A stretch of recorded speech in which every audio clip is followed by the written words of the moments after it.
Kinabahan agad si Clinton. Wala sa mga real estate magnate ang may malinis na background.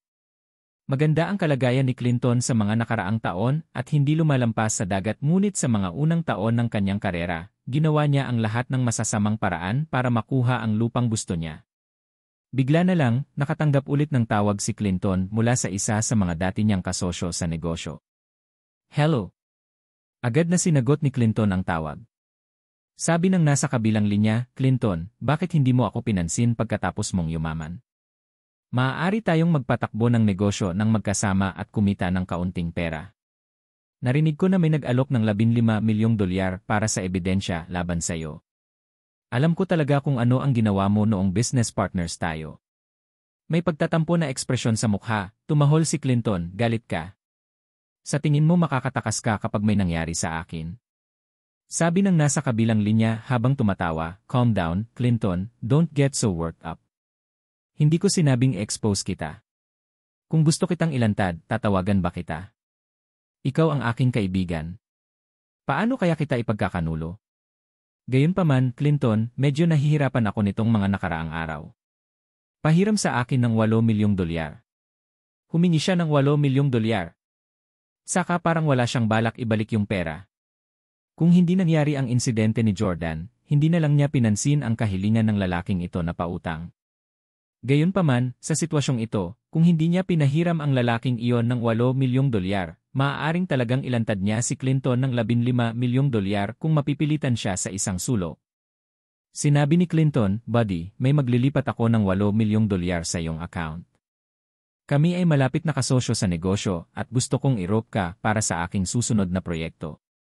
Makatitiyak ka, ibibilang kita sa anumang mga mapagkakakitaang pagkakataon sa negosyo na aking makikita sa hinaharap." Sa wakas ay inaliw na ni Clinton ang kanyang buddy. Pagkatapos ay naglipat siya ng $8 milyong sa kanya. Gayunpaman, pagkatapos lamang ng paglipat, nakatanggap si Clinton ng isa pang tawag sa telepono mula sa isang hindi pamilyar na numero. "Hello, sino ang nagsasalita?" "Ako si Wayne." Isang malamig na boses ang lumabas sa telepono. "Wayne." Malaking pagbabago ang ekspresyon ni Clinton matapos marinig ang mga salitang iyon. Si Wayne ang dating chopper ni Clinton. At saka, hindi lang siya ang chopper niya. Minsan na niyang kinuha ang rap para kay Clinton nang may nasagasaan si Clinton at pinatay sila habang nagmamaneho ng alak. Siyempre, gumamit si Clinton ng pera at mga koneksyon para ayusin ito ng pribado sa pamilya ng namatay. Kaya naman, hindi na kailangang makulong si Wayne. Gayunpaman, mula noon, napilitan si Wayne na umalis sa Houston. "Ikaw? Bakit mo ako tinatawag?" maingat na tanong ni Clinton. Si Wayne lang ang nakakaalam na may nasagasaan si Clinton at pinatay sila. Binayaran na niya si Wayne para isara ang kanyang mga labi at paalisin siya sa Houston. Sinabi ni Wayne, "Boss, ang pumatay ng isang tao gamit ang iyong sasakyan noong gabing iyon ay malinaw na ikaw, ngunit ginawa mo akong kumuha ng rap. Ngayon, hinahabol pa rin ako ng mga iyon at hindi ko na kaya. Gusto kong malaman nila ang totoo." "Wayne, huwag maging impulsive. Mag-usap tayo ng dahan-dahan," agitated na sabi ni Clinton. Natatakot talaga siya na mabulgar ang bagay na ito. Sabi ni Wayne sa telepono na cash trap ako. Kailangan ko ng $40 milyong. Nang marinig ni Clinton na humihingi si Wayne ng malaking halaga, agad na nagalit si Clinton at nagmura, "Wayne, sira ka. Binigyan na kita ng $8 milyong bilang patahimik na bayad. How dare you ask me for $40 million? How dare you blackmail me? Alam mo bang madali kitang mawala sa milyon-milyong dolyar lang? Tingnan mo sa salamin. Sa tingin mo ba ay nagkakahalaga ka ng $40 milyong?" Galit na sinabi ni Wayne, "Kung hindi mo ako bibigyan ng $40 milyong, kukuha ako ng $15 milyong mula kay Mr. Steele." "Ano? Paano mo nalaman?" Natigilan si Clinton, alam niyang nasa ibang bansa si Wayne.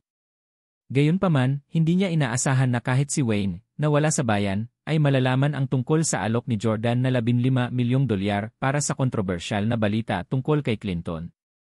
Tila alam niya ang tungkol sa bagay na nag-aalok si Jordan ng $15 milyong para sa ebidensya laban kay Clinton sa bilog ng negosyo ng Houston. Bilang dating chopper ni Clinton, tiyak na nakatanggap si Wayne ng tawag mula sa isang taong nagtanong sa kanya tungkol kay Clinton. Pagpapatuloy ni Wayne, nabalitaan ko na gumagastos si Mr. Steele dito. Kung sasabihin ko sa kanya na nag-aalok ka ng 40 milyong dolyar, maaari niyang taasan ang presyo sa 50 milyong dolyar. Nagpanik si Clinton. Sa mga tuntunin ng pera lamang, hindi kailanman matatalo ni Clinton si Jordan. Mabilis na sumuko si Clinton. Wayne, maraming taon kang nagtatrabaho sa akin at tinatrato kitang parang kapatid ko. Maliit na ang ibinigay ko sa'yo dati. Sige, bibigyan kita ng 40 milyong dolyar. Walang pagpipilian si Clinton, kundi ang gumastos ng isa pang 40 milyong dolyar upang isil ang mga labi ni Wayne. Gayunpaman, hindi nagtagal ay nagring muli ang telepono ni Clinton. Hello. Nagsimulang manginig si Clinton pagkatapos kunin. Sabi ng lalaki sa kabilang linya, haha, Mr. Whitley, matagal na. Narinig mo ba na may nag-aalok ng 15 milyong dolyar para bumili ng ilang ebidensya laban sa iyo? Ilang taon na akong nagtatrabaho sa kumpanya mo. Alam ko ng eksakto kung paano tinutulungan ng aming kumpanya ang mga tao na gumawa ng mga peking sertipiko ng diborsyo, gumawa ng mga peking pahayag ng daloy ng pera, magtago ng mga kita at gumawa ng mga maling tax return. Huwag kang mag-alala, Mr. Whitley, hindi ako pupunta sa Jordan Steele, ang lalaking iyon mula sa ibang lungsod. Paano kung bigyan mo ako ng 30 milyong dolyar? Sa wala pang isang oras, gumastos si Clinton ng halos 100 milyong dolyar bilang mga bayarin sa pananahimik. Si Clinton ay hindi isang multibilyonaryo tulad ni Jordan.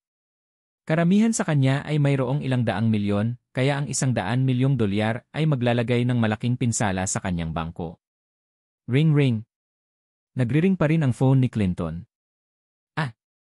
Kinuha ni Clinton ang telepono at inihagis sa gilid. Hindi na siya naglakas loob na sagutin muli ang tawag dahil sa tuwing sasagutin niya ito, milyon-milyon o kahit dose-dosenang milyon ang babayaran niya. Masyadong mataas ang presyo ng pagsagot sa telepono.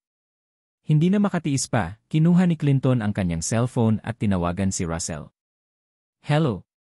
Gayunpaman, si Russell ay tila kalmado. Sabi ni Clinton, Russell, masamang balita.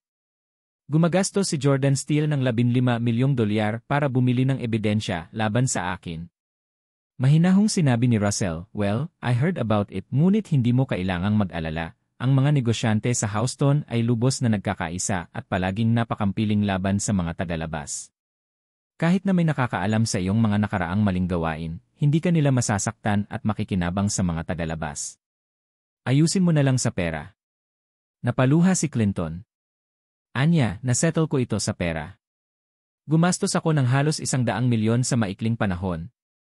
Noong una, gusto kong i-blackmail si Jordan para sa ilang daang milyon, ngunit sa halip ay natalo ako ng halos 100 milyon. Nakakagalit ito. Nagulat din si Russell. 100 milyon? Ano ang nagawa mo sa mga nakaraang taon? Bakit kailangan mong gumastos ng napakaraming pera para tikom ang kanilang mga bibig? Si Clinton at Russell ay mga kasosyo lamang sa negosyo at hindi mga biolohikal na kapatid. Paano niya aminin kay Russell ang mga kasalanang nagawa niya? Kung sinabi niya sa sinuman ang tungkol dito, magkakaroon sila ng hawakan sa kanya. Nauutal na sabi ni Clinton, anyway, gumastos ako ng halos 100 milyon ngayon para sa wala dahil sa'yo. Alam mo namang cash-strapped ako ngayon, kailangan mo akong tulungan sa pera. Galit din si Russell. Gusto mo pa ba bayaran ko itong 100 milyon? Ikaw mismo ang gumawa ng mga krimeng iyon. Bakit kita magbabayad? Ako ang nagkusa na hanapin ka tungkol sa usapin ni Jordan, ngunit binibigyan kita ng magandang pagkakataon at tulong. Kung hatiin natin ang mga bahagi sa pagitan natin, magkakaroon ka ng sapat na gastusin sa natitirang bahagi ng iyong buhay. Malinaw na ikaw ang walang kakayahan na gumawa ng napakaraming gulo. Hinawakan ka ni Jordan at sinisisi mo ako.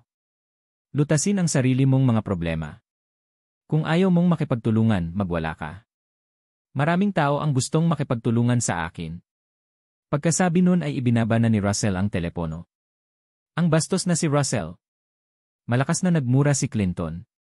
Ang pagkakaibigan nila ni Russell ay itinayo lamang sa mga interes, at hindi talaga sila ganoon kalapit sa isa't isa.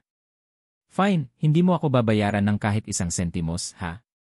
Well, hindi ko sinasadyang ibigay sa iyo ang alinman sa 30% ng shares ng A Corporation kapag nakuha ko na.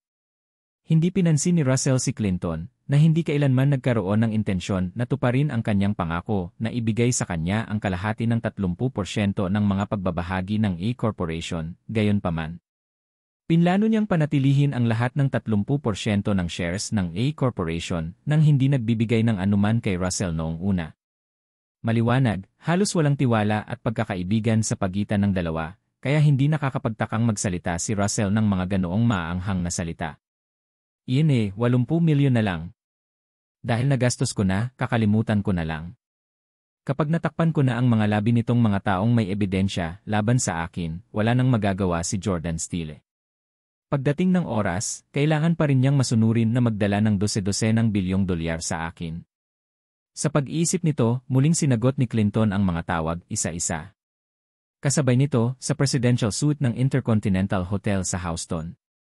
Tinatanggap din ni Jordan ang mga taong nagsusumite ng lahat ng ebidensya laban kay Clinton, sunod-sunod. Ang mga taong iyon ay nakasuot ng damit na nakatakip ng maayos dahil ayaw nilang makilala ng iba. Ang ilan ay nagharap pa nga ng mga tao para magsumite ng ebidensya para sa kanila sa takot na maghiganti si Clinton sa kanila kapag nalaman niya ito.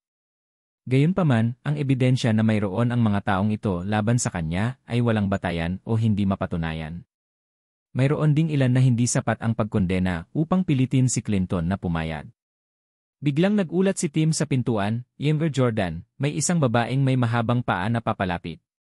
Napasulyap si Jordan sa pinto at nakita ang isang babae na hindi bababa sa 1.72 metro ang taas na nakastileto na lalong nagpatangkad sa kanya. Tanong ni Pablo, "Nandito ka rin para magsumite ng ebidensya laban kay Clinton Whitley? Ano ang kaugnayan mo sa kanya?" Sabi ng matangkad na babae, "Ako ang dating mistress niya.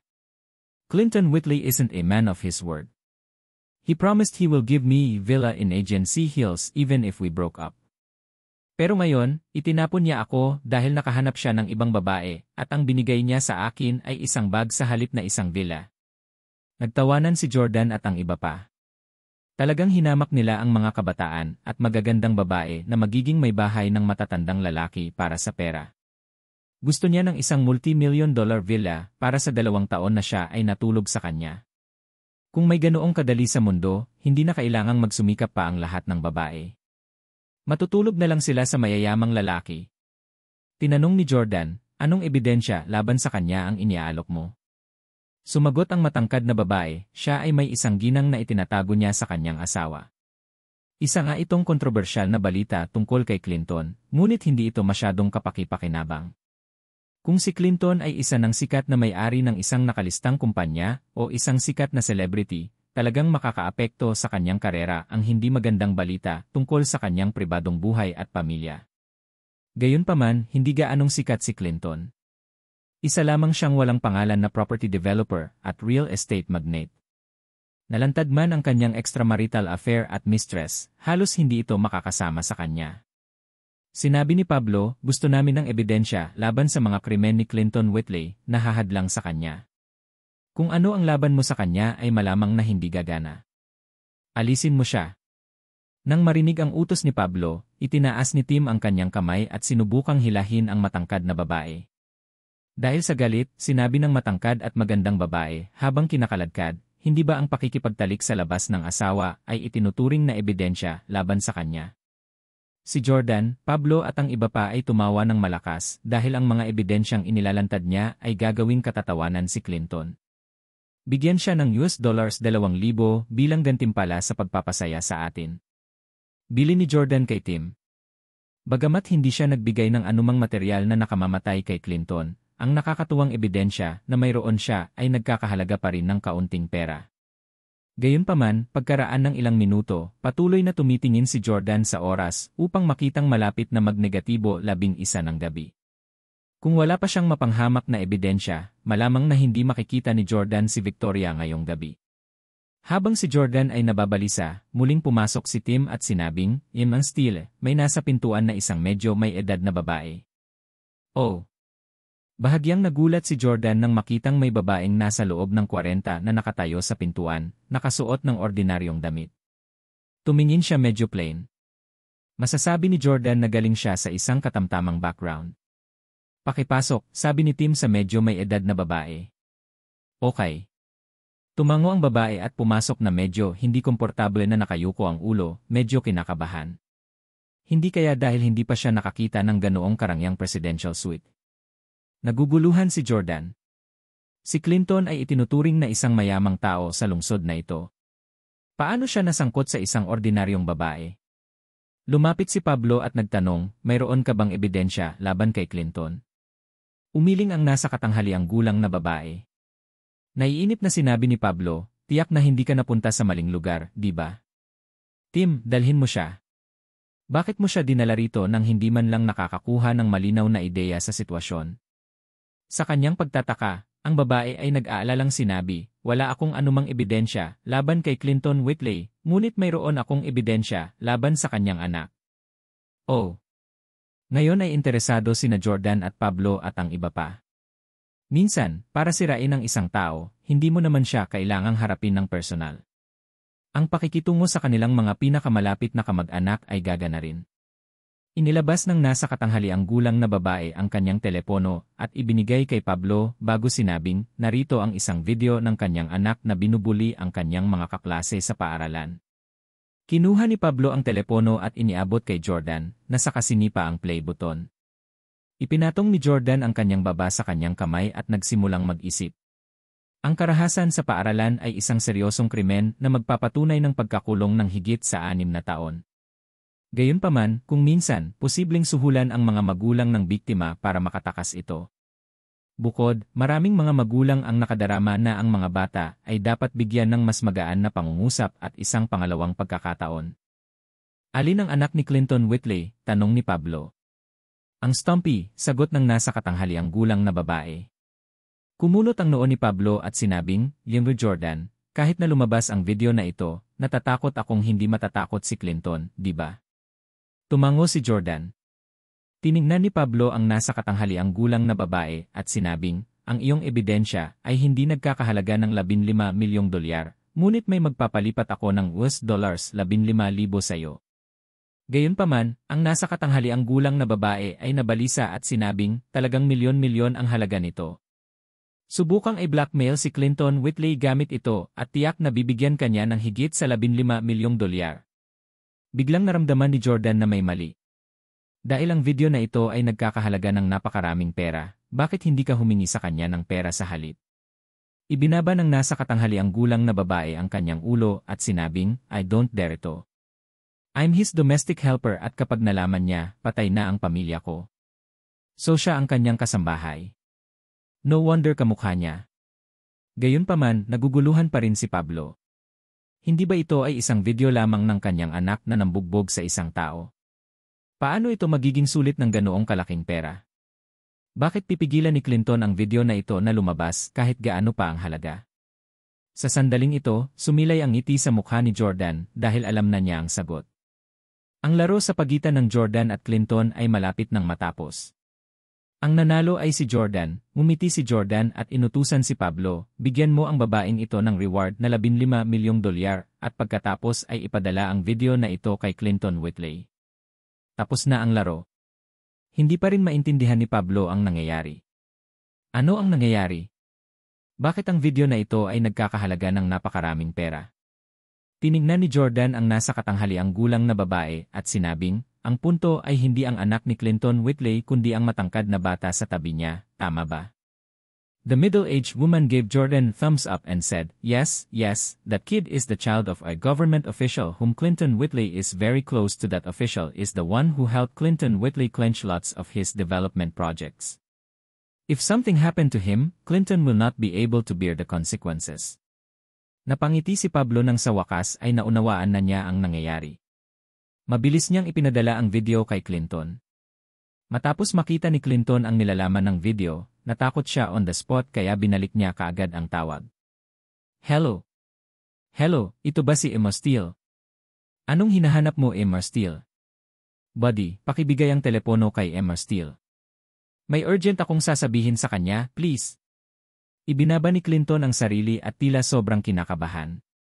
Ibinigay ni Pablo ang telepono kay Jordan, na hinablot ito at pagkatapos ay tahasang sinabi, ano sa palagay mo ang mangyayari kapag naisapubliko ko ang video na ipinadala ko sa iyo?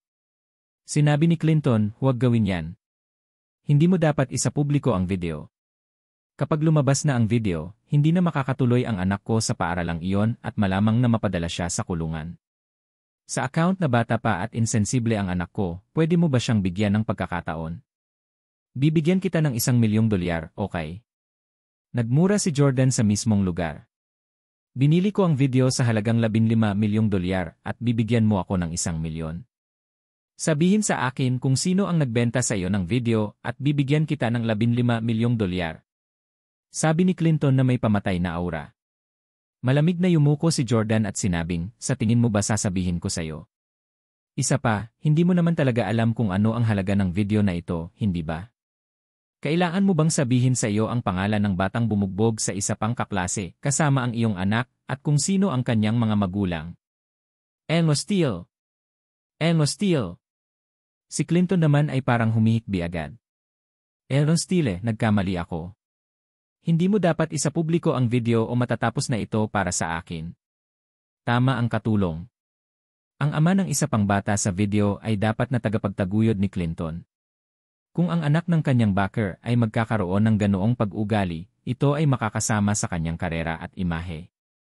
Dahil alam niyang gustong pumasok ni Jordan sa loob ng kanyang villa para maghanap ng kung sino, agad na sinabi ni Clinton, Elmo Steele, hindi lang pagkakaunawaan ang lahat ngayon. Gusto mong pumasok sa Agency Hills, di ba? Halika, tatanggapin kita sa pintuan at ihahatid kita. Ile! Tinabig ng mukha ni Clinton si Jordan. Sinabi ni Jordan, kinailangan kong manatili sa labas dahil lang sa ayaw mo akong papasukin at ngayong sinabi mong pwede na akong pumasok, dapat ba akong sumunod din? Sino ka sa tingin mo? How dare you order me like that? Binaba agad ni Jordan ang tawag.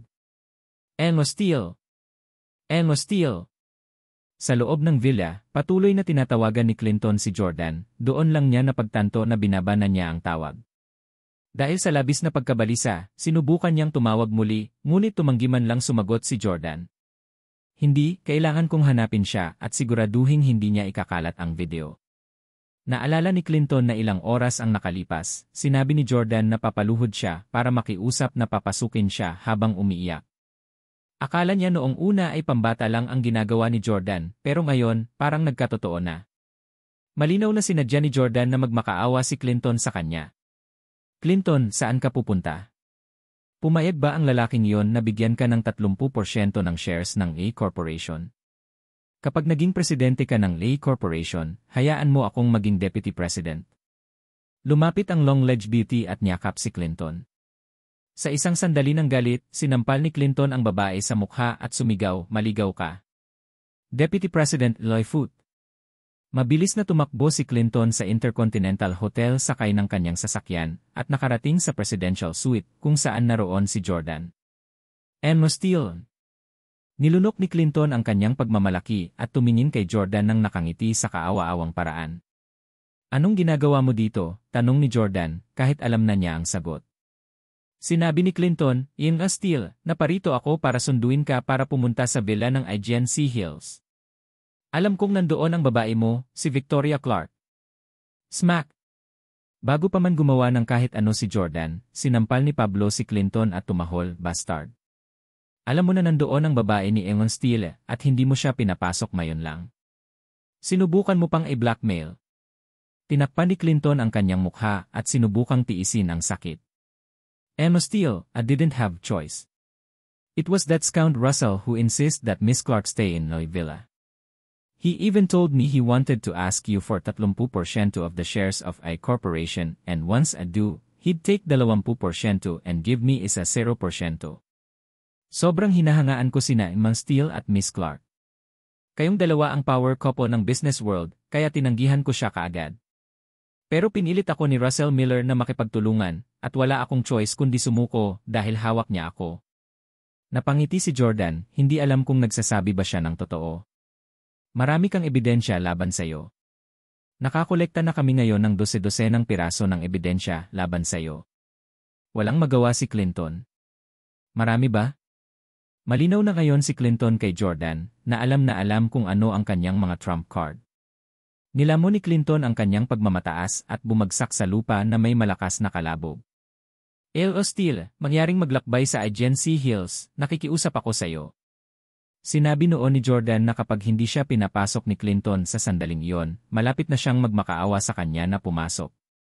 Sa sandaling ito ay talagang nagkatotoo. Si Jordan ay hindi nais na mag-aksaya ng kanyang oras sa isang piraso ng basura tulad ng Clinton, alinman. Matagal na niyang gustong makita si Victoria. Tumayo si Jordan at muling sumakay sa kotse ni Pablo papuntang Agency Hills Villa.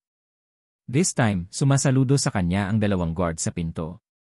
Mga aso, kung maglakas loob kayong pigilan kami muli sa hinaharap, babaliin ko ang inyong mga paa. Nagmura si Pablo sa mga gwardya.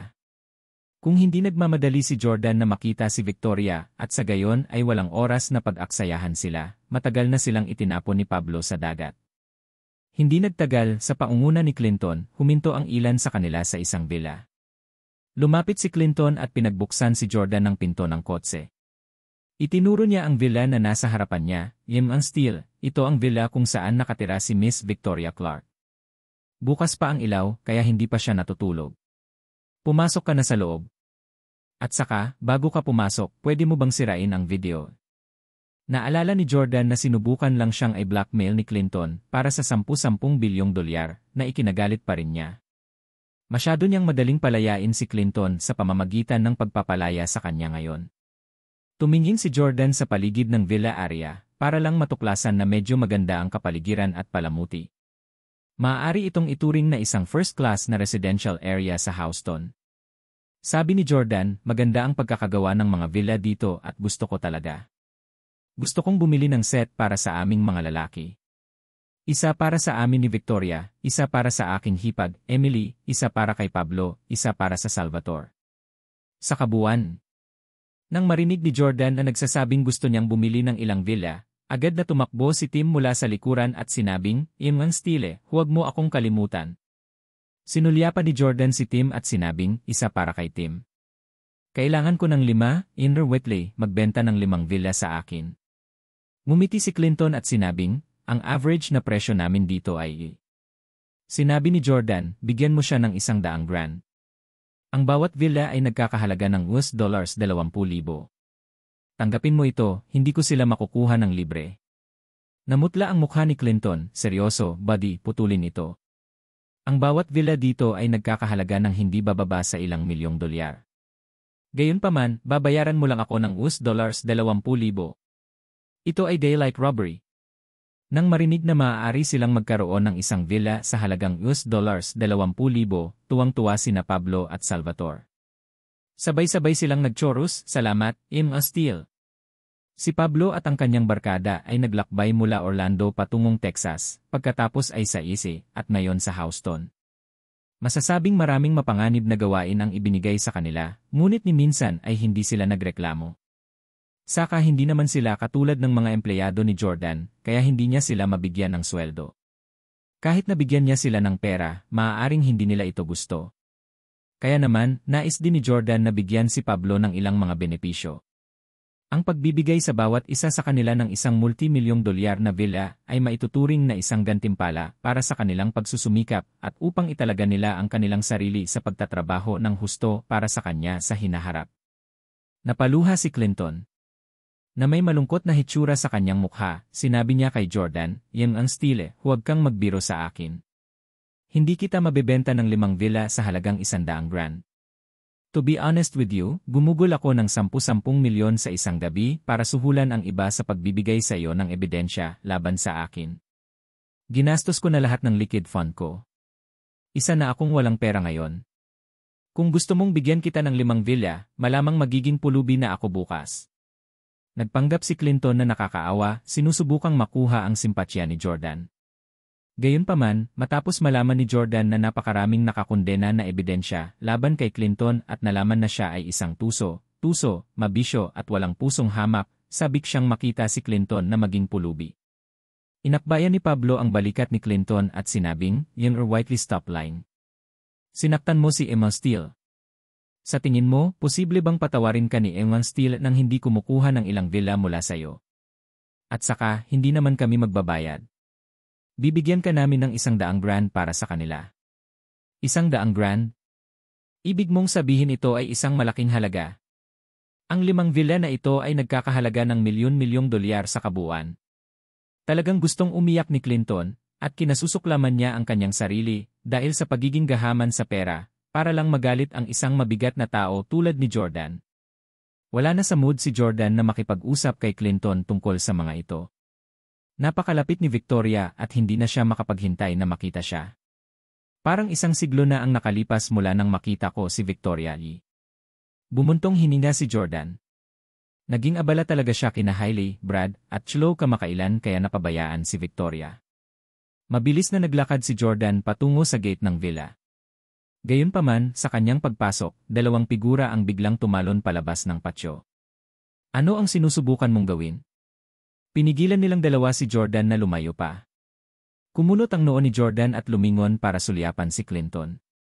Nagmamadaling nagpaliwanag si Clinton, wala itong kinalaman sa akin. Mga kampon sila ni Russell, hindi sa akin. Mukhang matagal nang alam ni Russell na darating si Jordan para hanapin si Victoria, kaya espesyal na nagpadala siya ng mga tao para hadlangan siya. Sumigaw ang lalaki ng labis, ito ang pribadong tirahan ni M.M. Miller, ang pinakamayamang tao sa Houston. Mga walang kwentang tao, manatili sa malayo hanggat maaari. Ang pinakamayamang tao sa Houston. Napakahusay na pamagat. Nang makitang tinanggihan muli si Jordan, nagmamadaling sinabi ni Clinton, "Yan stile, hindi naman sa ayaw kong tulungan ka, ngunit binayaran ni Russell ang lugar na ito, kaya may karapatan siyang pigilan ang iba na pumasok. Wala rin akong magagawa tungkol dito." Malamig na sinabi ni Jordan, "Hindi kita kailangan." Pagkatapos ay sinabi niya kina Pablo at Salvatore, alisin kaagad ang 2 taong ito. Nakarating na si Jordan sa pasukan, kung saan napakalapit niya kay Victoria. Wala siyang pakialam kung kaninong bahay yon. Dapat mamatay ang sinumang pipigil sa kanya na makita ang taong mahal niya. Nakatanggap lang sina Pablo at Salvatore ng mga villa na nagkakahalaga ng milyon bawat isa. Kaya naman, mabilis nilang kinaladkad ang 2 taong iyon. "Hoy, anong ginagawa mo?" "Nagre-record ako ng video." Nagbanta ang lalaki sa looban. Gayunpaman, inagaw ni Pablo ang kanyang cellphone at walang awa na ibinagsak ito sa lupa bago ito inapakan ng husto. Ang isa namang lalaki ay nagmamadaling kinuha ang telepono para tawagan, at nang makita ito ni Salvatore ay mabilis niyang hinabol. "Scoundrel, how dare you call your boss? Papatayin kita." Gayunpaman, sinabi ni Jordan kay Salvatore, hayaan siyang tumawag sa lahat ng gusto niya. "Kailangan kong pumasok sa bahay ni Russell Miller ngayon at tanungin siya kung sino ang nagbigay sa kanya ng lakas ng loob na agawin ang aking asawa." Pagkasabi nun, dire-diretsong naglakad si Jordan papunta sa pinto ng kwarto sa villa. Knock knock. Kumatok si Jordan sa pinto at tumawag, "Victoria." "Victoria, ako ito, Jordan." 2 magkasunod na tawag ni Jordan, ngunit walang sumasagot sa villa at walang dumating para pagbuksan din ng pinto si Jordan. Biglang namatay ang mga ilaw sa villa na orihinal na nakabukas. Bakit agad nilang pinatay ang mga ilaw nang kumatok si Emir Jordan sa pinto? Si Salvatore at ang iba ay nataranta. Halatang ayaw nilang makita si Jordan. Si Jordan ay hindi kapani-paniwalang nawala. Siya ay lumipad hanggang sa Houston upang makita siya, ngunit tumanggi itong papasukin o makita man lang siya. Gayunpaman, nakipaghiwalay lang si Victoria sa kanya nang walang dahilan, kaya walang paraan na matatanggap ito ni Jordan nang hindi siya nakilala. Sa tabi niya, sinabi ni Clinton, "Yun ang steal, Miss Clark, pagod na siguro. Bakit hindi ka bumalik bukas? I promise you can enter as and when you please." Paano maghihintay si Jordan hanggang bukas? Hindi na siya makapaghintay kahit 1 minuto pa. Lumakad si Jordan patungo kay Clinton at nagtanong, "Alam mo ba kung saang silid nakatira si Victoria at saang palapag?" Inilipat ni Clinton si Jordan sa kaliwa ng ilang hakbang, itinuro ang silid sa 2 palapag, at sinabing, nananatili siya sa silid sa 2 palapag, na may wind chime sa bintana nito. Noong lumipat si Miss Victoria, ako ang sumama sa kanya at kay Russell, kaya alam na alam ko kung alin yon. Tumango si Jordan. Tanong ni Clinton, "Hindi ka akyat sa bintana, di ba? Hindi madaling umakyat ng napakataas at hindi kakayanin ng karaniwang tao. Madilim ang gabi, huwag mahulog. Talagang hindi mo kailangang gawin ito." Alam lang ni Clinton na si Jordan ang mayamang presidente ng isang matatag na kumpanya, ngunit hindi niya alam na ang pinakamalaking kalamangan ni Jordan ay hindi ang kanyang kayamanan. Sa sandaling ito, nakakita na si Pablo ng 2 handrail mula sa trunk ng kotse na madaling nakakabit sa dingding. Sa tulong nila, tumalon siya at mabilis na nakarating sa ikatlong palapag. Bukas ang bintana sa ikatlong palapag, kaya hindi na kailangan pang magpalakas ng loob ni Jordan. Pasimple niyang itinulak iyon at agad na tumalon dito. Hoy, yung Steel, napakahusay mo. Hindi masama. Hindi masama. Nagulat si Clinton. Si Pablo at ang iba ay mukhang nasanay na silang makita ito. Ito ay isang karaniwang pagsasanay para kay Mang Steel. Matapos tumalon si Jordan sa kwarto sa ikatlong palapag, naamoy niya ang sariwang pabango sa silid. Ang pamilyar na pabango ito talaga ang kwarto ni Victoria. Dati, maraming oras ang ginugol ni Jordan kasama si Victoria, kaya hindi siya maaaring magkamali sa kanyang pabango. Walang tao sa kama sa kwarto, ngunit may isang makinis na figura na nakatayo sa tabi ng pinto. Dahil sa kakulangan ng ilaw, medyo madilim ang host at hindi makikita ang tao kung sarado ang mga bintana. Itong matangkad na babaeng ito ay may kaakit-akit na figura. Ha, dapat siya si Victoria. Kung hindi man lang siya makilala ni Jordan, hindi siya karapat-dapat na maging boyfriend niya. Victoria. Nagmamadaling lumapit si Jordan at niyakap ng mahigpit ang kanyang balingkinitang bewang mula sa likuran. Akmang hahalikan na niya ito. Sino ang nakakaalam? Jordan, anong ginagawa mo? Isang pamilyar na boses ng babae ang narinig. Gayunpaman, ang boses na iyon ay hindi nanggaling kay Victoria, kundi sa kanyang kapatid na si Emily.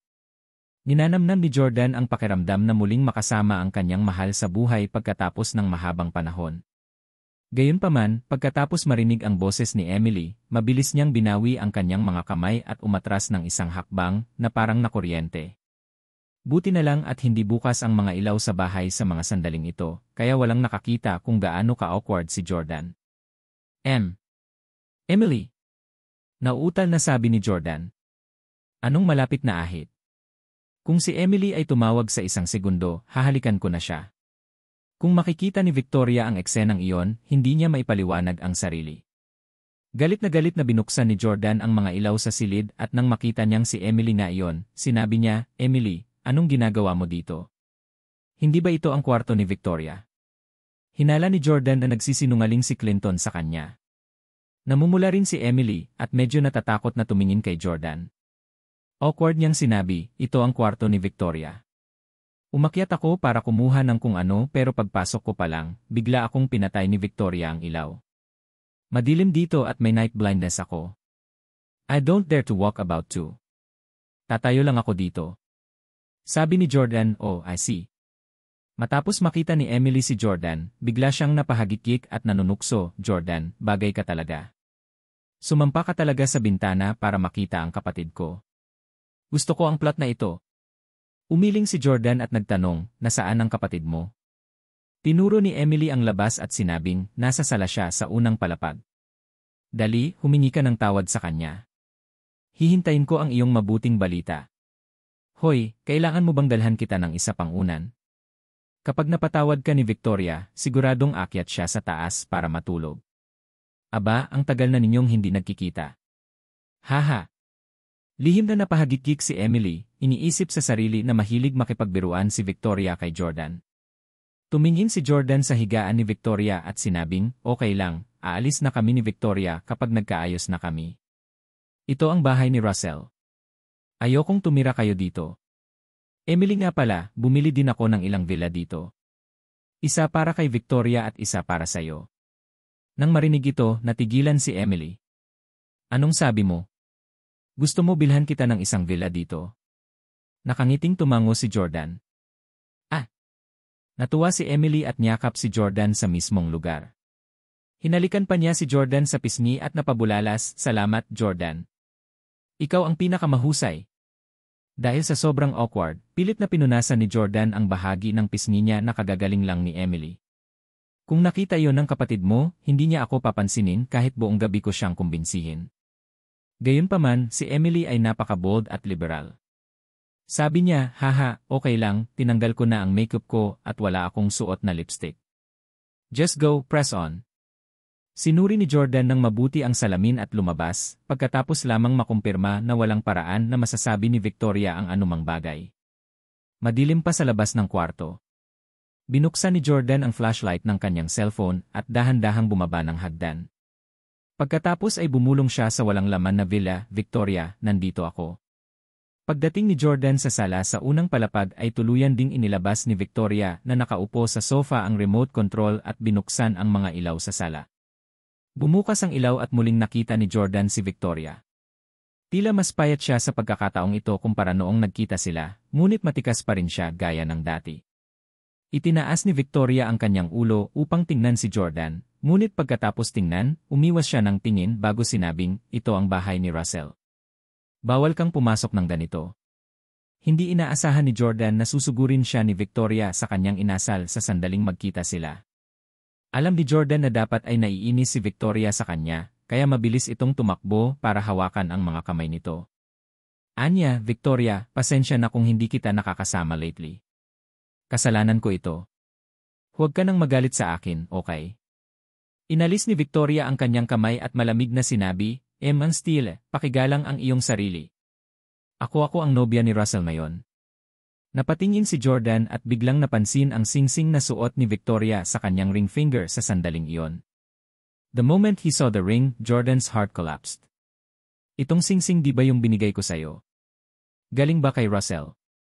Pumayag ka na ba talaga sa proposal ni Russell? Talagang pumayag si Victoria sa proposal ni Russell. Hindi biro ang kasal niya kay Russell. Seryoso siya sa pagpapakasal kay Russell.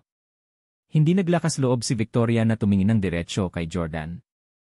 Sa halip, tumingin siya sa ibang lugar at sinabing, mapapangasawa ko siya sa lalong madaling panahon. Sobrang lamig ng puso ni Jordan. Hindi niya akalain na balang araw ay makikita niya ang babaeng pinakamamahal niya, na nakasuot ng singsing na bigay ng ibang lalaki, sa kanyang singsing na daliri. Muli namang humingi ng tawad si Jordan kay Victoria, Victoria, nagkakaganito ka ba dahil sa mga anak ko? Masisiguro ko sa iyo na ang anak ni Hailey o ang anak ni Lauren ay hindi maaaring magmana ng ari-arian ng aking pamilya. Ang mga anak lang natin ang may karapatang magmana ng mga ari-arian ko. Magagawa ba yon? Malamig na sinabi ni Victoria, hindi ako magkakaanak sa iyo. Nagsimulang magtaka si Jordan kung dahil ba sa nalaman ni Victoria na siya ay baog. Pagkatapos ng lahat, si Victoria ay 30 taong gulang na at 3 taon na siyang may bahay ni Russell. Sa nakalipas na 3 taon, maaaring sinira siya ni Russell hanggang sa puntong hindi na siya magkakaanak, ngunit hindi malalaman ni Jordan. Natahimik sandali si Victoria bago iniangat ang ulo para tingnan si Jordan. Balak kong hilingin na makilala ka at ipaliwanag ito ng malinaw sa iyo. Dahil nandito tayo, sasabihin ko sa iyo ng malinaw ng harapan. Jordan, tapos na sa atin. Naghiwalay na tayo at wala nang magandang ending para sa atin. Ikaw at ako ay kabilang sa magkaibang mundo. Ikaw ay mula sa isang mayamang pamilya, samantalang ako ay isang ulilang walang ama. At saka, ikaw ay napakabata at mas matanda ako sa iyo. Naging may bahay din ako. Matagal nang nawala ang aking kadalisayan at kalinisang puri. Bukod dito, mayroon ka na ngayong mga anak sa 2 pang babae na bata at maganda, at ipinanganak din sa mayayamang pamilya. Mas mabuting manatili kang kasama ng ina ng iyong anak at bigyan siya ng kumpletong pamilya. Nang marinig ni Jordan ang mga sinabi ni Victoria, hindi niya napigilang lumipad sa galit. Victoria, anong kalokohan ang binibiro mo? Gusto mong makipaghiwalay ako sa iyo at makipagbalikan kay Hailey Camden? Hindi mo alam kung ilang beses niya na akong nasaktan. Tungkol kay Laurencia ay talagang isang kahanga-hangang babae, ngunit wala akong anumang nararamdaman para sa kanya. Walang babae sa mundong ito ang maihahambing sa iyo. Victoria, hindi ako naabala ng iyong nakaraan, kaya titigil ka na ba sa pag-alala sa nakaraan? Gayunpaman, ang mga salita ni Jordan ay nabigo pa rin na maging sanhi ng pag-aalinlangan ni Victoria. Nanatiling determinado ang ugali ni Victoria, at sinabi niya, kung ayaw mong pakasalan si Hailey o Lauren, maaari kang maghanap ng iba. Ikaw ang sayo ng pamilya Steele, kaya maaari mong makuha ang sinumang babae na gusto mo. Kung mas gusto mo ang mga mature na babae na tulad ko, maaari ka ring maghanap. Anyway, tapos na sa pagitan natin. Talagang hindi inaasahan ni Jordan na si Victoria ay magiging mapagpasyahan sa kanya, hindi siya bibigyan ng pagkakataon na humingi ng awa. Kung nagalit lang si Victoria kay Jordan, dapat ay humupa na ng konti ang galit niya dahil humingi na ito ng tawad. Gayunpaman, ang ugali ni Victoria ay napakamatatag mula pa noong una at siya ay desididong makipaghiwalay kay Jordan. Tumingin si Jordan kay Victoria at nagtanong, "Victoria, may sikreto ka ba na hindi mo masabi sa akin? May sinabi ba sa'yo ang matandang Foji na si Russell?" Napaiwas ng tingin si Victoria at naglakad sa gilid bago sinabing, "Walang kinalaman iyon kay Russell. Niloko ka lang sa akin noon pa man. Never pa akong nagkagusto sa'yo." "Anong sabi mo? Never mo akong nagustuhan?" Hindi inaasahan ni Jordan na ganoon ang sasabihin ni Victoria. Sinabi ni Victoria, "Hindi pa ako tunay na nagmahal sa iyo sa nakaraan at pinaglaruan lang kita at pinananatili bilang isang laruan ng lalaki. Tulad ng kung paano ginagawa ng mga mayayamang lalaki ang mga kabataan at magagandang babae na iyong ginang. Nakipagsamahan lang ako sa iyo dahil gwapo ka at sapat ang katawan para masiyahan ako. Kahit kailan, hindi kita minahal ng totoo." Ang mga salita ni Victoria ay muling sinaksak ang puso ni Jordan na parang kutsilyo. "Nilalaruan lang ako ni Victoria. Hindi ako naniniwala sa isang walang katotohanang dahilan. Hindi ako naniniwala.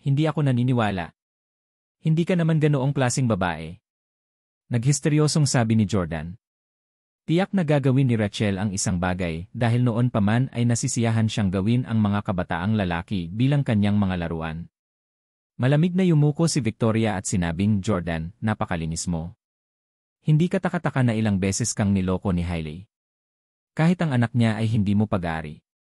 Kahit isang batang babae na tulad ni Hailey ay maaaring ipabalot mo sa kanyang daliri. Ito ay isang piraso ng cake para sa isang mature na babae na tulad ko na mas may karanasan kaysa sa kanya, nalinlangin ka. Jordan, naiinis na ako sa iyo at sapat na ang paglaruan ko sa iyo. Huwag mo na akong guluhin muli sa hinaharap." Sinadya ni Victoria si Hailey para magalit kay Jordan dahil alam niyang si Hailey ang higit na nasaktan kay Jordan. Nasaktan niya si Jordan kay Victoria, pero hindi pa rin siya naniniwala na magiging katulad siya ni Hailey. Hindi ako naniniwala. Si Jordan ay lubos na nakatitiyak na ang damdamin ni Victoria para sa kanya ay totoo. Hindi alam ni Jordan kung bakit sasabihin ni Victoria ang mga katagang iyon. Naisip niya na baka galit na galit ito sa kanya o marahil ay wala talaga itong tiwala sa kanilang relasyon at kinabukasan. Gayunpaman, anuman ang mangyari, naniniwala si Jordan na may nararamdaman pa rin si Victoria para sa kanya ngayon. Huminto siya sa pakikinig sa kanyang pagsasalita at sa halip lumundag siya para mapilitan siyang halikan. Ang pagpapahaba ng pagtatalo sa pagitan ng magkasintahan ay lalong magpapahirap sa relasyon. Minsan, ang mga salita ay maaaring hindi kasing epektibo ng isang halik. Dati, paminsan-minsan ay may tiff sina Jordan at Victoria, ngunit magiging maayos ang lahat kapag hinalikan siya ni Jordan. Gayunpaman, sa pagkakataong ito, buong lakas na itinulak ni Victoria si Jordan palayo at saka itinaas ang kamay para sampalin siya sa sandaling halikan siya nito. Smack! Dumapo ang kamay ni Victoria sa mukha ni Jordan. Hindi man malakas ang sampal, napatulala si Jordan. Kahit na si Jordan ay nagpanggap na pinalayas ng pamilya at kinailangang tumira sa Victoria, palagi siyang iginagalang ni Victoria at hindi kailanman hinahamak o hindi iginagalang siya tulad ng ginawa ni Hailey. Mas malabong masampal niya si Jordan. Gayunpaman, sa pagkakataong ito, sinampal ni Victoria si Jordan. Matapos sampalin ni Victoria si Jordan, saglit siyang nagmukhang heartbroken para kay Jordan. Gayunpaman, agad siyang naging malupit at walang pusong nagsabi, "Jordan Steele, sabi ko sa iyo, fiancé na ako ngayon ni Russell, respetuhin mo naman ako. Nasabi ko na ang dapat. Please take your leave. This is mine and Russell's home." Nakatitig pa rin si Jordan kay Victoria na hindi makapaniwala na magiging walang puso sa kanya ang babaeng pinakamamahal niya. "Sige, aalis na ako." Malamig na sabi ni Jordan. Hindi na naituloy ni Jordan ang pagmamakaawa sa kanya. Naglakad papunta sa pinto si Jordan at mabilis na umalis. Pagtingin sa likuran ni Jordan habang papaalis, tila nag-aatubili si Victoria na humiwalay sa kanya habang naninilid ang mga luha sa kanyang mga mata. Nang marinig ang mga yabag mula sa hagdan sa likuran niya, sinubukan ni Victoria ang lahat para pigilan ang kanyang emosyon. Nagtago si Emily sa ikalawang palapag para mag-eavesdrop dahil narinig niya ang buong pag-uusap nina Jordan at Victoria. Lumapit si Emily at tinanong si Victoria, "Vicky, bakit mo sinabi ang mga masasakit na salita kay Jordan at sinampal mo siya? Anong problema mo?" Hindi siya sinagot ni Victoria. Sa halip, umakyat siya sa kanyang sariling silid, pinatay ang mga ilaw, at humiga upang takpan ang sarili ng kumot. Ang tunog ng pag-ungol at paghikbi ni Victoria ay nanggaling sa ilalim ng mga takip. Sa sandaling ito, lumabas si Jordan mula sa pintuan at agad na pumunta sina Pablo at Salvatore upang magtanong, "Yenwer Jordan, nasaan si Miss Clark? Hindi ba siya sumama sa'yo?" Hindi umimik si Jordan, pero sobrang solem ng ekspresyon niya at hindi rin niya binati si Clinton. Sa halip, sumakay siya sa backseat ng sasakyan. Nang makitang masama ang pakiramdam ni Jordan, naisip ni Pablo na hindi naging maganda ang usapan nila ni Victoria. Nang walang paligoy-ligoy, mabilis siyang nagmaneho. Pagkaalis ng sasakyan sa villa, matapang na nagtanong si Pablo, "Yenman Steele, hindi ka ba pinatawad ni Miss Clark?" Matagal nang nagtatrabaho si Pablo para sa Jordan, kaya alam niya ang lahat tungkol sa mga nakaraang relasyon ni Jordan. Isa siya sa kakaunting taong nakakausap ni Jordan. Hindi rin ito itinago ni Jordan sa kanya. Sinabi niya na hindi niya ako nagustuhan noon at hanggang ngayon ay pinaglalaruan niya ako. Nang marinig ito ni Salvatore, na nakaupo sa upuan sa harap ng pasahero, naggangalit siya. "What? Victoria Clark actually had the guts to toy with your feelings. What, bitch? Little Jordan, forget about marrying her. Just marry her sister instead. Say Emily is pure and pretty. She's not inferior to Victoria at all." Smack! Inabot ni Pablo at hinampas si Salvatore sa kanyang ulo. "Manahimik ka. Wala kang lugar para magkomento tungkol sa babae ni Ewer Jordan." Masasabi ni Pablo na si Jordan ay may malalim na damdamin para kay Victoria, at alam niyang si Victoria ay hindi isang malisyosong babae. Sinabi ni Pablo, bagaman si Miss Victoria ay nagkaroon ng ilang masalimuot na relasyon, sa palagay ko ay likas pa rin siyang mabuting babae. "I'm guessing that she said those things to sprit you, Ewer Jordan." Hindi ka dapat maniwala sa sinabi niya. Napabuntong hininga si Jordan at sinabing, "Siyempre hindi ako naniniwala sa kanila. Matagal ko na siyang karelasyon. Paanong hindi ko malalaman kung anong klaseng babae siya? Kaya lang talagang malupit siya sa mga salita niya, kaya hindi niya ako binigyan ng pagkakataon. Kahit lumuhod ako at humingi ng isang gabi sa kanya, hindi siya magbabago ng isip." Matapos marinig ang kanyang mga salita, nag-aalalang sinabi ni Salvatore, "Ano ang dapat nating gawin kung gayon?" Ipinapakasal ni Miss Victoria si Russell. Malungkot na sinabi ni Jordan, noong araw bago dumating si Victoria sa Houston, masaya siyang nag-text sa akin at sinabihan pa niya akong bibigyan niya ako ng regalo sa Houston. Pero hindi niya ako pinapansin simula noong nakilala niya si Russell. Malamang may sinabi ang matandang Foy na si Russell Miller kay Victoria. Tagasalin, Atlas Studios Editor, Atlas Studios. Nakipag-check din si Jordan kay Ashley bago ito at nakumpirma na si Victoria ay nananatili sa Perry Express bago siya dumating sa Houston at walang intensyon na magbitiw. Ang unang plano ni Victoria ay manatili sa Houston sa loob lamang ng 2 araw, pagkatapos ay babalik siya sa Houston. Gayunpaman, pagkatapos dumating si Victoria sa Houston, hindi siya bumalik sa New York at sa halip ay nagsumite ng kanyang pagbibitiw sa Board of Directors. Nagbago ang lahat dahil sa pag-uusap ni Victoria kay Russell. Ano ba talaga ang sinabi ni Russell kay Victoria? Tumalikod si Jordan at umalis sa villa, hindi dahil sa balak niyang isuko si Victoria. Si Victoria ang babaeng pinakamamahal niya sa buhay niya, kaya walang paraan na isusuko niya ito. Umalis siya dahil napagtanto niyang kahit anong sabihin niya ay hindi niya mababago ang ugali ni Victoria. Ayaw pa ring sabihin ni Victoria sa kanya ang nakatagong dahilan sa likod ng bagay na iyon. Kaya naman, sinadya niyang alamin muna ang katotohanan ng bagay na ito. Sinabi ni Jordan kay Pablo, hanapin kaagad ang kinaroroonan ni Russell. Gusto ko siyang makilala at tanungin siya ng harapan kung ano ang ginawa niya upang makulam ang aking babae. Kinaumagahan, nag-almusal si Jordan sa hotel, at sa sandaling ito, hindi pa rin nahahanap ni Pablo at ng iba pa si Russell. Little Jordan, hindi pa rin namin mahanap si Russell, ulat ni Pablo. Tinanong ni Jordan, pumunta ka ba sa gusali ng kanyang opisina para hanapin siya? Tumango si Pablo at sinabing, nagpadala ako ng ilang tao para sumakay at hinanap kung saan-saan, mula sa opisina hanggang sa mga banyo, ngunit wala siyang makita. Si Russell ay nagmamay-ari ng maraming residential property sa Houston, kaya hindi alam ni Jordan kung alin siya ngayon. Hindi nagtagal, biglang lumapit si Salvatore at nag-ulat, "Younger Jordan, may nakita kaming mga pahiwatig." Sinuhulan ko ang isang accountant ng kumpanya ni Russell, at sinabi niyang nasa labas ng bayan si Russell. Saan siya nagpunta? Tanong ni Jordan. Sumagot si Salvatore, walang ideya. Mukhang galit si Jordan. Kung nasa Houston pa si Russell, magiging mas madali ang mga bagay. Kung tutuusin, ganoon lang kalaki ang lungsod kaya madali nilang mahanap si Russell. Gayunpaman, kung malayo siya sa Houston, imposibleng malaman kung saan siya mahahanap. Patuloy na maghanap at sumuhol sa mga taong nakakakilala sa kanya. Alamin kung saan siya nagpunta. Bili ni Jordan. Gayunpaman, pagkatapos ng isang araw, wala pa ring balita. Walang nakakaalam kung saan nagpunta si Russell. 3 araw na lang ang natitira bago ikasal sina Russell at Victoria. Si Jordan, na orihinal na inakala na ang 5 araw ay sapat na oras, ngayon ay nagsisimula ng magpanik. Baka sadyang iniiwasan ako ni Russell Miller. I guess hindi na siya babalik bago ang kasal. Nagsimulang mag-isip-isip si Jordan tungkol sa mga motibo ni Russell. Hanggat iniiwasan ni Russell si Jordan, hindi malalaman ni Jordan ang anumang mga pahiwatig mula kay Russell, at sa gayon ay hindi mapipigilan si Victoria na pakasalan siya. Sabi ni Salvatore, ano naman? Kung lalabas lang siya sa araw ng kasal, kailangan nating gumawa ng eksena sa kasal.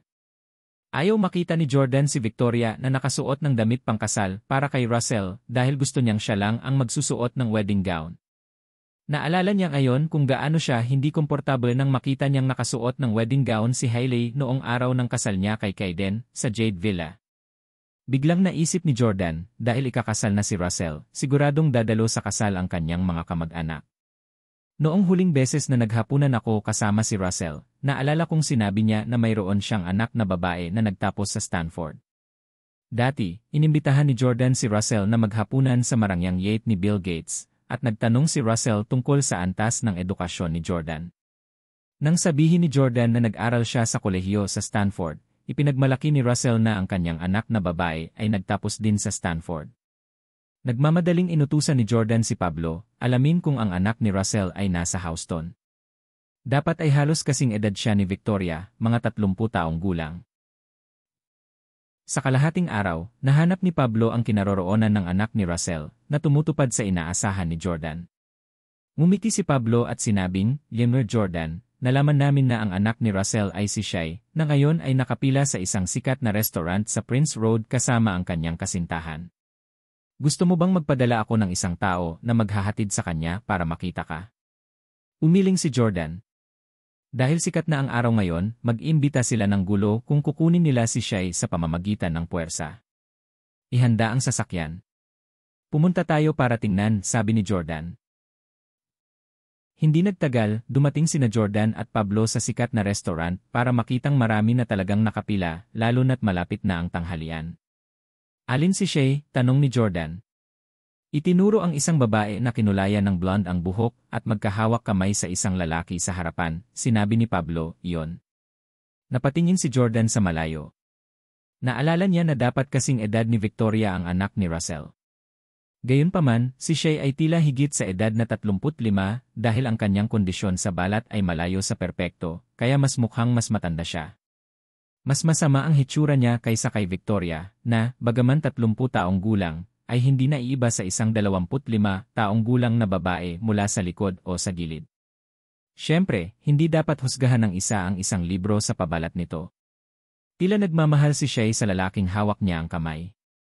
Sa pagkakataong ito, biglang tumalikod si Shai at pinagalitan ang magkasintahang nasa likuran niya na nakapila. "Pwede bang huwag kang tumayo ng ganito kalapit sa akin?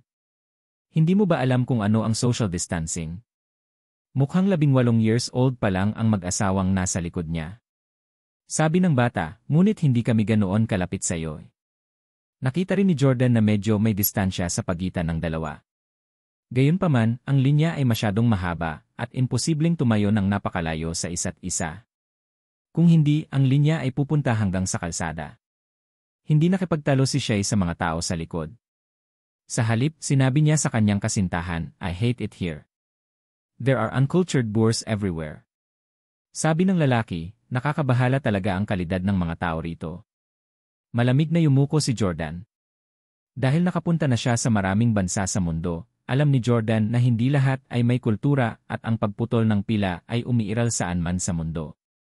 Bukod dito, walang mali sa layo ng mag-asawa sa likuran nila. Sinadya lang ni Shay na magpagulo para ipakita ang pagiging superior niya. Kinindatan ni Jordan si Pablo na lumapit at binigyan ang mag-asawa ng $50. Paumanhin, nagmamadali kami. Maaari mo bang ibigay sa amin ang iyong pwesto? Masayang sumang-ayon ang mag-asawa. Kaya naman, pumwesto sina Jordan at Pablo at pumwesto sa likuran ni Shay at ng kanyang kasintahan. Lumingon si Shay sa likod at sinabi sa kanyang nobyo, money-minded ang mga tao dito. Money makes the world go round here and they have no ambitions at all. Oof, I really hate breathing the air here. I need to get out of here after attending Dad's wedding. Mas matamis ba ang hangin sa ibang mga lungsod kaysa dito? Si Shay ay bumalik sa Houston na may karagdagang pakiramdam ng higit na kahusayan. Hindi kailanman naramdaman ni Jordan na mas mahusay ang ibang mga bansa. Normal para sa mga kultura at paniniwala na mag-iba sa iba't ibang lungsod at bansa. Tungkol naman sa issue ng mga may kulturang mamamayan, talagang naging maayos ang sitwasyon. Malamang may naisip lang si Shay. Gayunpaman, hindi tinanggihan ni Jordan si Shay at sa halip ay nagpanggap na isang customer, pumila sa likod niya kasama si Pablo at sinusubukang huwag ipaalam sa kanya ang kanilang pagkakakilanlan.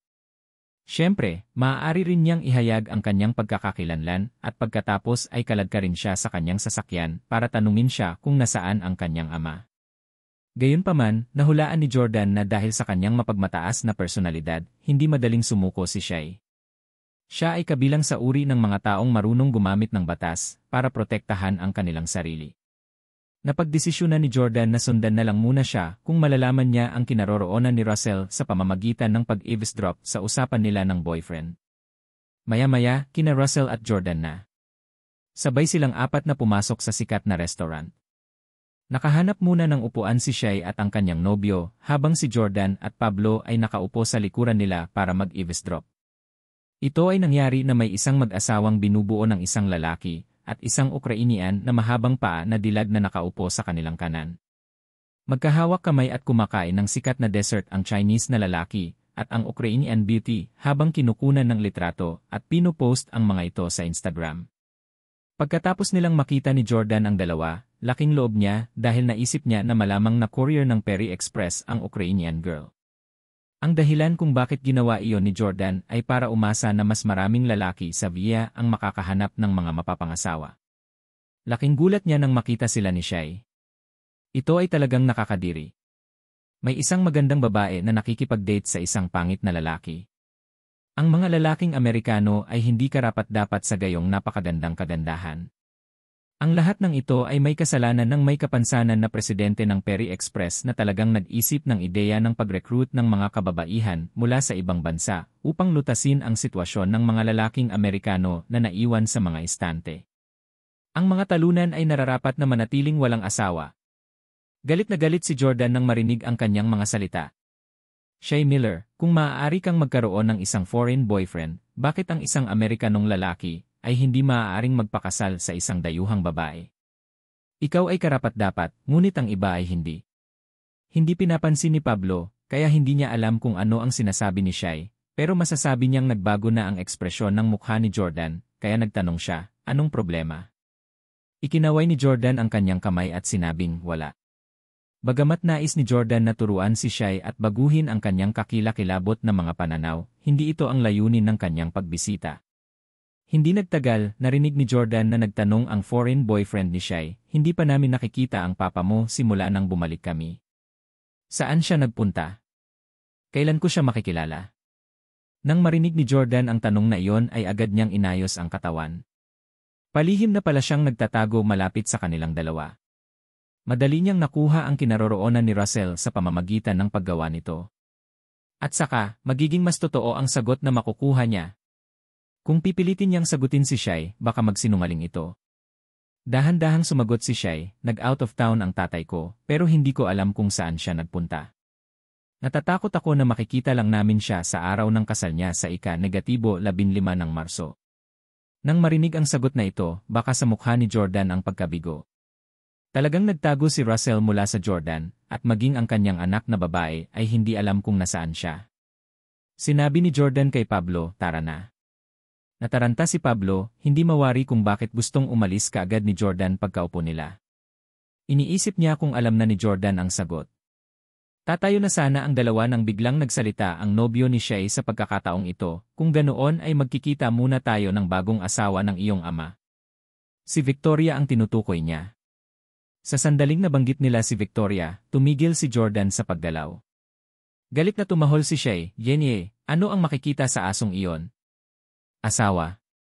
Laking gulat ni Jordan nang marinig ni Shay ang pagtawag ni Shay kay Victoria dahil siya ang fiancé ng kanyang ama.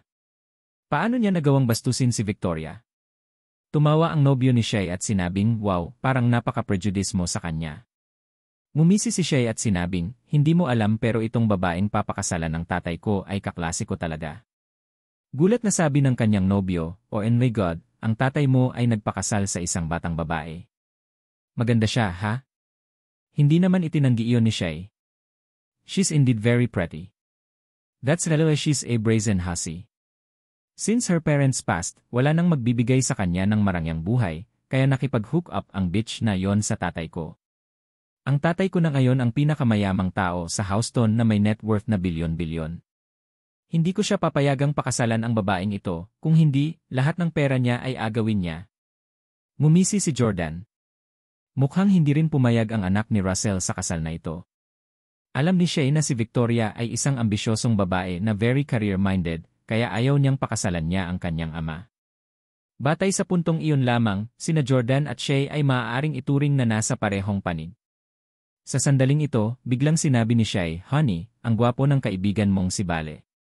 Pwede mo ba siyang ipahiram sa akin sandali?" Tanong ng boyfriend niya, "Paano mo siya gagamitin?" Biglang nag-evil smile si Shay, "Gusto kong makipagrelasyon si Bale sa babaeng papakasalan ng papa ko, si Victoria Clark.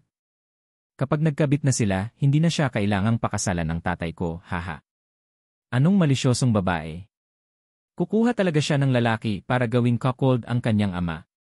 Bagamat umaasa rin si Jordan na hindi magiging maayos ang kasal ni Russell at Victoria, hindi niya kayang panoorin si Victoria na nakikipag-usap sa ibang lalaki. Sa pagkaunawa ni Jordan kay Victoria, malabong may mangyari sa pagitan nila ni Bale, kahit gaano pa siya kaganda. Dahilan sa pagiging naniniwala si Jordan sa sandaling ito na mahal pa rin siya ni Victoria. Sa kanyang pagtataka, tinanong ng kanyang kasintahan, paano kung mabigo si Bale? Malungkot na sinabi ni Shay, "Jenny, kung gayon ay maaaring pilitin ni Bale ang sarili sa kanya." Smack! Nang marinig ito, hindi na napigilan ni Jordan ang kanyang galit at buong lakas na hinampas ang mesa. How dare she get someone to bully Victoria? May death wish si Shay Miller. Pagkakita pa lang niya ng galit na paghampas ni Jordan sa mesa, ay agad na tumayo si Pablo at ipinulupot ang manggas para ipakita ang mabangis na tattoo niya sa braso. Hindi niya narinig ang sinabi ni Shay at ng boyfriend nito kaya tinanong niya si Jordan. Jordan, bigyan mo ako ng anumang utos na gusto mo." Nagulantang lahat ang mga parokyano ng restaurant sa paghampas ng kanyang kamay sa mesa at sa nagbabantang aura ng isang big boss ni Pablo. Parang may away. Sinong nag-provoke sa kanila? Alam ng Diyos. Nakakatakot, may nagkakaproblema. Si Shay at ang kanyang nobyo ay sobrang takot na magsalita. Lahat ng tao sa restaurant ay nakatingin kay Jordan, naghihintay na ideklara niya kung sino ang papatayin. Nag-isip sandali si Jordan bago sinabing, "Tanungin mo ang waiter kung bakit hindi pa nakahain ang aking puding." Hindi nakaimik si Pablo. Ganoon din ang lahat sa tindahan. Dahil sa nakakatakot na aura ni Jordan at Pablo, kasama ang mabangis na mga tattoo ni Pablo na tumambad, naisip ng lahat na may susunod na bloodbath. Gayunpaman, hindi nila inaasahan na hahampasin ni Jordan ang mesa para madaliin ang mga tauhan na ihatid ang kanyang order.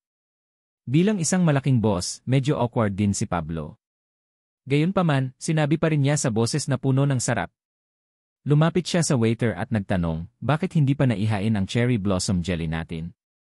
Laking gulat ng waiter at nagmamadaling inihain ang cherry blossom jelly kay Pablo. Ayan na. Dinala ni Pablo ang plato kay Jordan at sinabing, Jordan, narito ang iyong cherry blossom jelly. Okay. Sa sandaling ito, nagpakawala ng mahabang buntong hininga si Shai at sinabing, tiyak na baliw ang dalawang taong ito, ha? Para silang pumatay kapag minamadali nila ang mga tauhan na ihain ang kanilang pagkain. Mga nasa hustong gulang na sila pero nag-order sila ng napakagandang dessert. Mga kakaiba. Karamihan sa mga taong pumupunta sa sikat na dessert store na ito ay mga mag-asawa, at ang mga kombinasyon tulad ng Jordan at Pablo ay medyo espesyal. Naramdaman ni Shai na si Pablo at Jordan ay mga magaspang na tao na tiyak na hindi maintindihan ang kanyang sinabi kaya't siya ay hindi napigilan. Sa katunayan, nang marinig ni Jordan na gustong magpadala ni Shai ng isang tao na gumahasa kay Victoria ngayon lang, ang unang bagay na gusto niyang gawin ay turuan si Shai ng leksyon sa lugar. Gayunpaman, sa pag-isip, natanto niya na ang paggawa nito ay hindi makakapigil kay Victoria na pakasalan si Russell. Naisip niya na mas mabuting hayaan na lang ni Shai na saktan si Victoria, para pagdating ng panahon, mailigtas ni Jordan ang dalagang nahihirapan. Gusto niyang ipaalam kay Victoria ang mga panganib ng pagpapakasal kay Russell, umaasang susuko ito. Sa oras na yon, maaaring bumalik si Victoria sa kanyang yakap. Ibinigay na ngayon ni Victoria kay Jordan ang malamig na balikat, kaya kailangan talaga ni Jordan ng pagkakataon na tulungan siya, at ipadama sa kanya ang labis na pagkaantig na nakipagkasundo siya sa kanya. Si Shai ang eksaktong pagkakataon. Pumunta tayo ngayon. Ang daming baliw. Hinawakan ni Shai ang kamay ng nobyo at tumayo para umalis. Pagkaalis ni Shai, sinabi ni Jordan kay Pablo, magpadala ka ng isang tao na sundan sila, gusto kong malaman ang kanilang mga galaw sa bawat sandali. Nagpadala na si Pablo ng mga tao para sundan sila kaya sinabi niya, Yemmer Jordan, bakit ngayon ka lang nagalit? Tumayo din si Jordan at sinabing, mag-usap tayo sa kotse, bumalik ka sa kotse at mag-usap. Pagbalik sa sasakyan, naggangalit si Pablo nang marinig niya ang sinabi ni Jordan. Tinanong niya, ano? Ang asong iyon, si Shai Miller, ay gustong humanap ng lalaki at iparape sa kanya si Miss Victoria Clark. Dapat ba natin siyang pigilan? Sinabi ni Jordan, syempre dapat natin siyang pigilan, pero sa tamang panahon lang. Hindi pa huli ang lahat para magpakita ako pagkatapos niyang ibunyag ang kanyang mga krimen. Umiti at tumango si Pablo. Pagdating ng panahon, iligtas mo siya, ang dalagang nasa pagkabalisa. Sa panahong iyon, hindi na siya magpapakasal kay Russell at sa halip ay babalik sa iyong yakap, Yemmer Jordan. Nagkataon lang na kayo ni Miss Clark ay nahaharap sa mga problema ngayon. Si Shai Miller ay magaling sa pagpili ng tamang oras. Naniniwala si Jordan na tutulungan siya ni Shai na magkabalikan si Victoria. Sa 8 oras 30 minuto sa Agency Hills. Sa sandaling ito, sina Jordan, Pablo, Salvatore at ang iba pa ay nasa isang mountain villa. Gayunpaman, hindi ito ang tinitirhan ni Victoria kundi ang binayaran nila ng $20,000. Nakatitig sila sa screen ng computer sa harap nila, kung saan nakadisplay sa screen ang sitwasyon ng bawat kwarto sa villa na tinitirhan ni Victoria. Noong araw, pinaputol ni Jordan ang circuit ng villa ni Victoria, at pagkatapos ay nagpadala ng isa pang tao para magpanggap na isang maintenance worker at pumunta sa kanyang villa upang ayusin ang mga wiring. Sa katunayan, sinamantala niya ang pagkakataong maglagay ng mga pinhole camera sa villa para mamonitor niya ito. Dahilan sa pagiging alam ni Jordan na malapit nang magpadala si Shai ng isang tao para saktan si Victoria. Sa sandaling ito, si Tim, na nagbabantay sa labas, ay nagmamadaling pumasok at nagulat, Yemmer Jordan, isinama ni Shai ang 2 puting lalaki para hanapin si Victoria. Sa sandaling ito, sa pintuan ng villa ni Victoria. Binuksan ni Victoria ang pinto at napangiti nang makita si Shai at iba pa. Shai, andito ka pala. Bakit hindi mo ako tinawagan ng maaga? Magkasing edad sina Victoria at Shai at magkaeskwela pa nga. Hindi man sila magkaklase at hindi magkasundo, kilala nila ang isa't isa. Kaya naman, tuwang-tuwa si Victoria nang makita ang dati niyang kaklase. Gayunpaman, ibang-iba ang ugali ni Shai. Ano?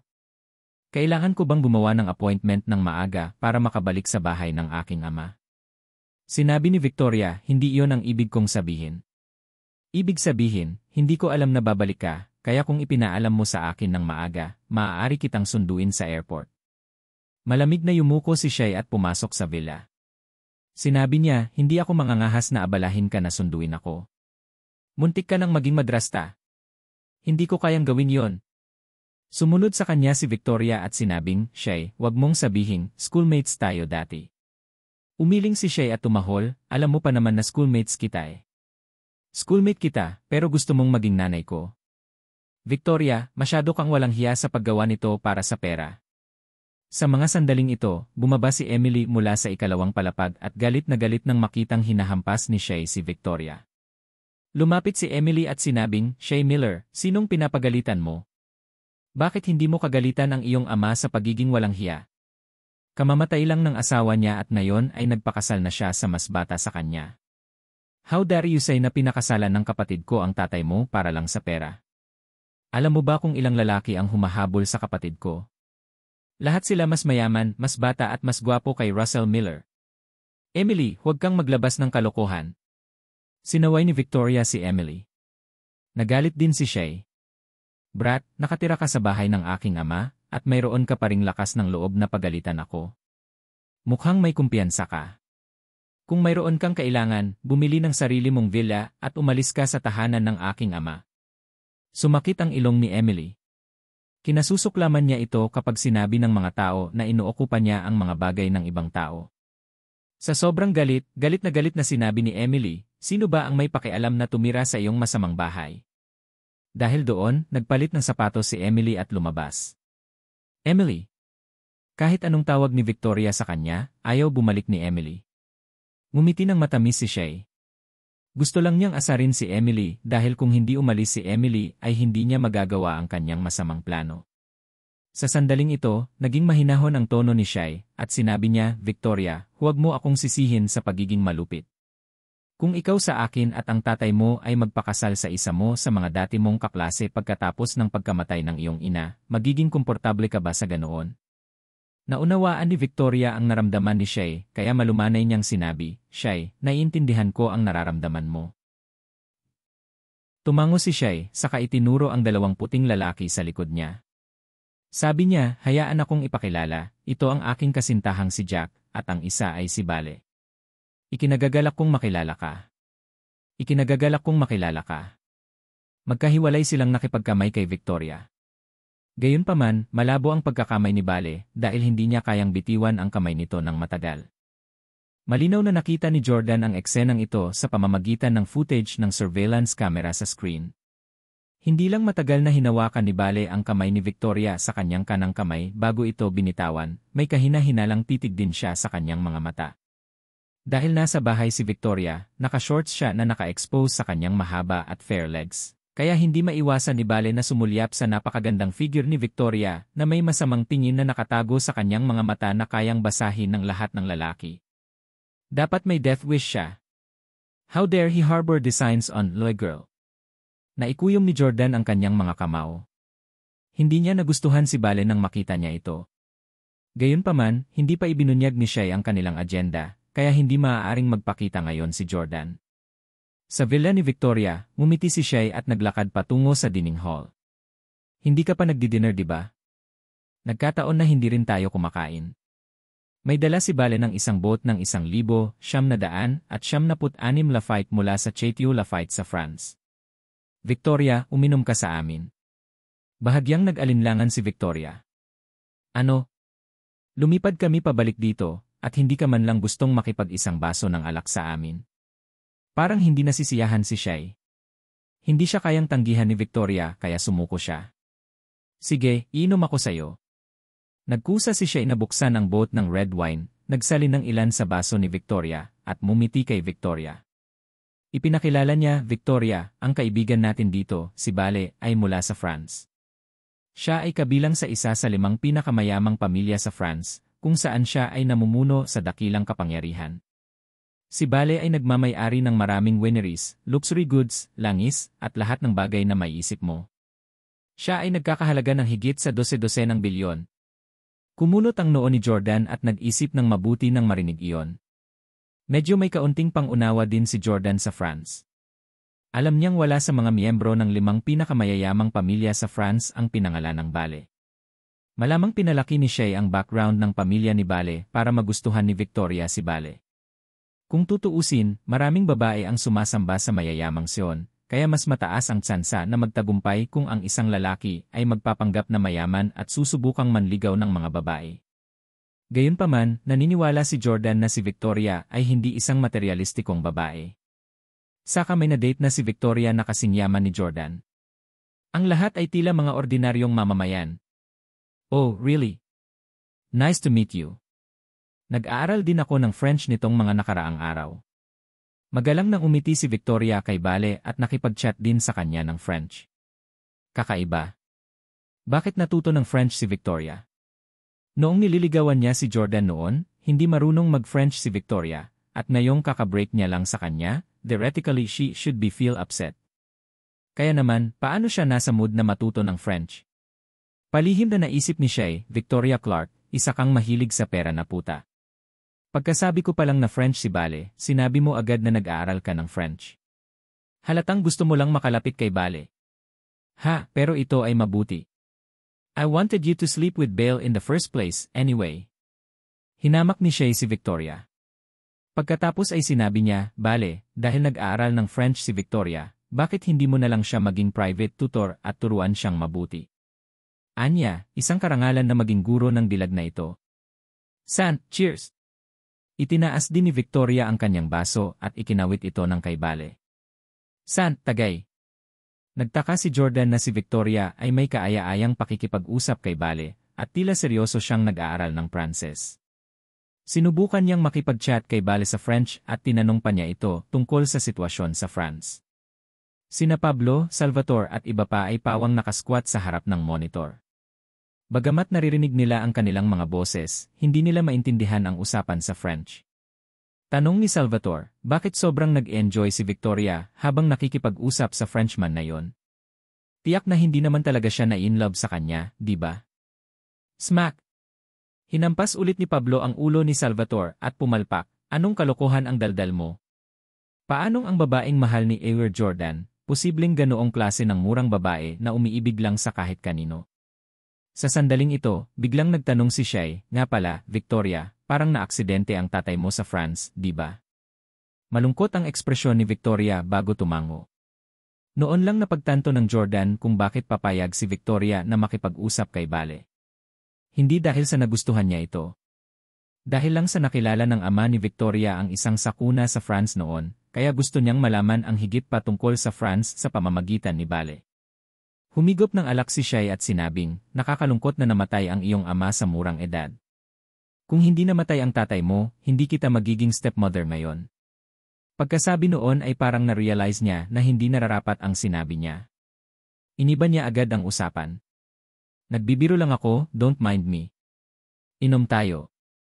Sa pagbanggit ng mga bagay na nagpagalit sa kanya, sinimulan ni Victoria ang pagtimpla ng alak, baso ng baso.